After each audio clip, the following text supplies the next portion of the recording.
Article 360 of Indian Constitution talks about one of the most rarest type of emergency, that is financial emergency. Rarest क्यों बोला मैंने? क्योंकि आज तक India में फाइनेंशियल इमरजेंसी कभी नहीं लगाई गई.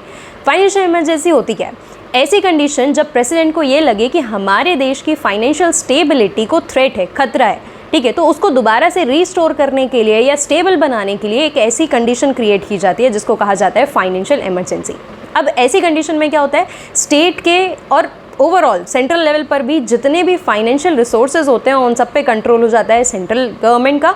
साथ में वही डायरेक्ट करती है स्टेट्स को कि उनको अपने फाइनेंशियल रिसोर्सेज कैसे मैनेज करने हैं. और यही एकमात्र ऐसी कंडीशन है जहां पर जो हमारे देश के जजेस होते हैं या जो सुपीरियर पोस्ट होती हैं, अथॉरिटीज़ होती हैं, उनकी सैलरीज इस कंडीशन में ही, फाइनेंशियल इमरजेंसी की कंडीशन में ही रिड्यूस हो सकती हैं, अदरवाइज नहीं. मतलब उनमें इंक्रीमेंट ही होता है, वो डिक्रीज नहीं होती है.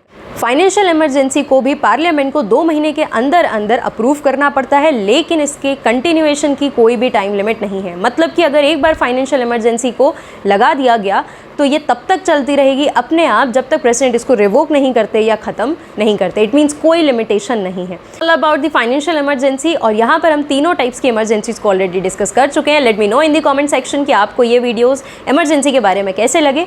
अगर अच्छे लगे then like, comment, share and subscribe my channel इंशाल्लाह for more such informative videos.